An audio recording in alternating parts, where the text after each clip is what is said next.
Welcome once again to Mises Weekends, and on behalf of everyone at the Mises Institute, let me wish you and yours a very Merry Christmas and Happy Holidays. This weekend, we're pleased to feature a talk by David Gordon from our recent Mises Circle event in California. David's topic is Thinkers Who Challenge the State, and in less than 20 minutes, he takes us through a compelling survey of Plato, Aristotle, Stoic philosopher Zeno of Citium, Frenchman Frédéric Bastiat, and into the 20th century with Franz Oppenheimer and Albert J. Nock. In doing so, David demonstrates that the fundamental question of whether society requires a coercive monopoly has been considered throughout the history of human affairs. This is a great talk that I'm sure you'll enjoy, especially if you want a better understanding of the historical underpinnings of Rothbardian and Hoppian anarcho-capitalism. Stay tuned.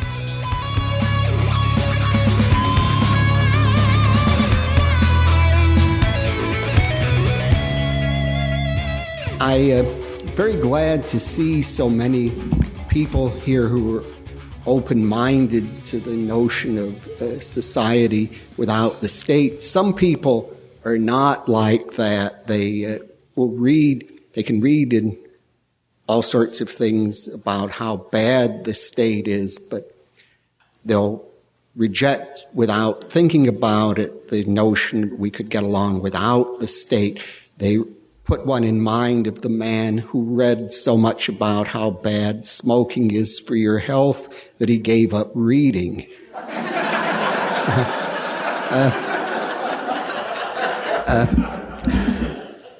What I like to do in talking about thinkers who challenge the state, rather than give a futile task of giving a comprehensive history of political thought on this subject in 20 minutes, I want to concentrate on what I take to be a curious paradox in the history of political thought on the subject of anarchism.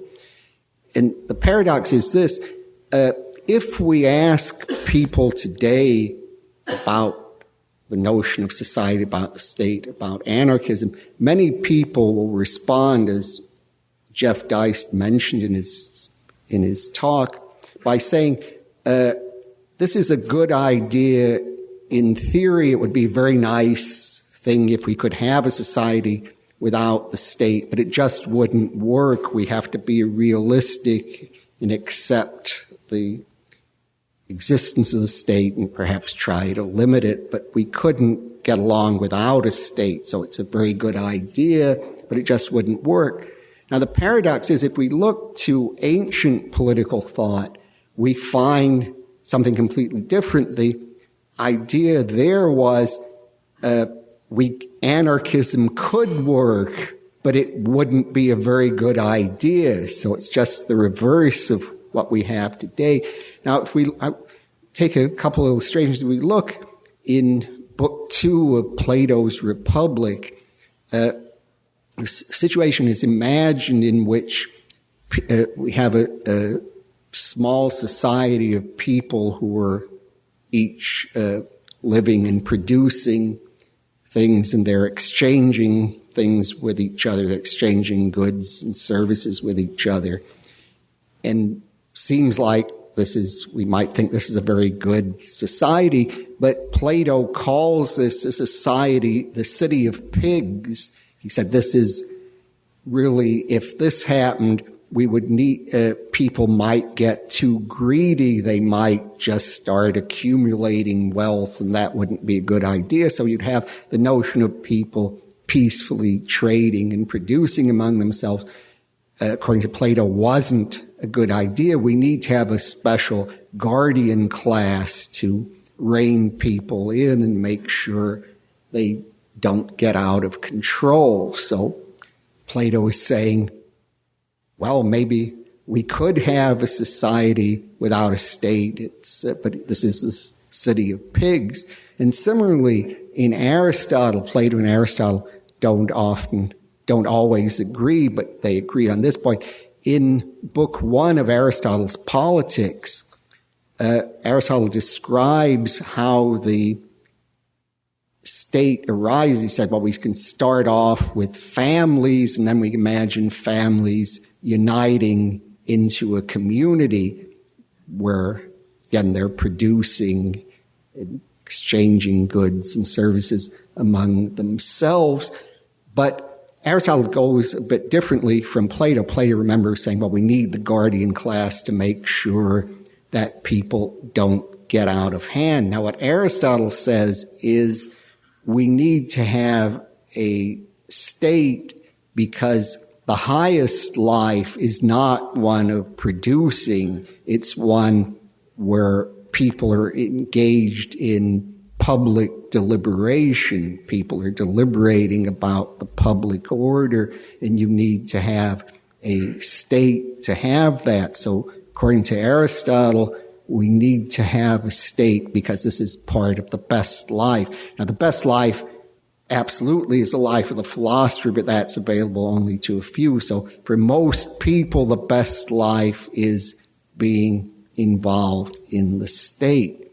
Now, in antiquity, there are intimations of people who rejected the notion of the state. For example, the 3rd century Stoic philosopher Zeno of Citium wrote a book called The Republic. It's usually referred to as Zeno's Republic, which favored anarchism. But the unfortunate thing about that book is it didn't survive past antiquity, so we don't really know much what was in it.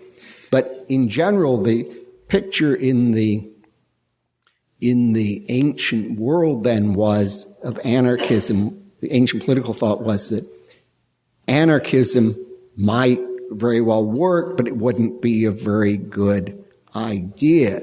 Now, I want to jump. Well, we're skipping over all the Middle Ages, the Renaissance. I want to jump now to a thinker that many of you will be familiar with, who challenged a fundamental assumption we find in Plato and Aristotle. And the thinker I have in mind is the great French economist Frédéric Bastiat. In his short book, The Law, which came out, I think was published in June 1850, and Bastiat died that same year. Now, what Bastiat challenged was the notion, we find this, as I've just explained in Plato and Aristotle, that we need to have a class of people, the guardians in Plato's case, or the state in Aristotle, that is above the people and guiding the people. The state is viewed as an educator, someone who has to mold the people into a certain pattern. The people are viewed as not capable of living by themselves, or at least not living a good life by themselves. And Bastiat asked, why should we assume this? Why should we think that there's this superior class? Why are they better than other people? Where do they get their supposed wisdom from? They seem to be just taking it for granted that they're better than everyone else and able to guide them. And he raised a point. He himself didn't take this fully in an anarchist direction, but the argument clearly has anarchist implications. And the point he raised was, if we start by saying that people have certain rights, say people have rights to life, liberty, and property, the only way an organization such as the state, could acquire rights is if people agree to give it certain powers. So people would have to get together and agree that the state would have certain powers to do things. And the state, if people did that, couldn't acquire additional rights other than individuals' rights the individuals had. So the state wouldn't be some kind of superior entity that would be able to violate people's rights, take away their lives, liberty, and property. But the state couldn't acquire any rights that individuals didn't have. So if you take this argument to its full implications, really the state wouldn't have any right to do anything at all that would violate anyone's rights. So if you hold that the state wouldn't, if individuals, say, wouldn't have the right to have a monopoly of the protective services over a certain territory, the state couldn't acquire that right either, so it wouldn't be able to exist. Now, I think Bastiat's argument really destroys the intellectual basis of a state, but I want now to shift to two other thinkers. If a state really doesn't have any intellectual basis, we have the question, well, why do we have states? Why is it that states exist? And here I want to mention two very important writers, and I'm going to take them together because one was a disciple of the other. I have in mind first Franz Oppenheimer, who was a German sociologist who was born in 1864, and he lasted till the 1940s. He lived in his later years in the United States, and he was in exile from Hitler's Germany. And in fact, he died in Los Angeles, so it's fairly close by here. And the other person was his disciple, Albert J. Nock, who was an American writer and literary figure. Now, Oppenheimer wrote a book called The State, which came out in German in 1908, and it was translated into English. And Nock was very much influenced by this book, and he wrote a work that was along the same lines as Oppenheimer's book called Our Enemy, the State, which came out in 1935. So what the argument that Oppenheimer and Nock gave was that they distinguished two different ways people can acquire wealth. How can you get various goods that you want? One is to engage in peaceful production and trade. They call this the economic means. And the other is to seize them from others, to just grab what other people produce. And they called this the political means. So according to Oppenheimer and Nock, they define the state as the organization of the political means. So in their view, the state was not, as Plato and Aristotle thought, some kind of educational organization that was designed to help people improve their characters. On the contrary, it was a predatory group, it was a gang of robbers who was trying to seize what people have produced.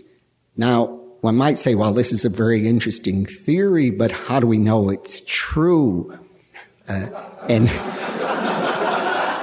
this was what happened in order to demonstrate their theory. Of course, in history, is not an a priori discipline. We can't deduce that certain events or institutions have to exist. But what they did was they gave historical examples. They tried to show that states had actually originated in this way. What Oppenheimer had studied a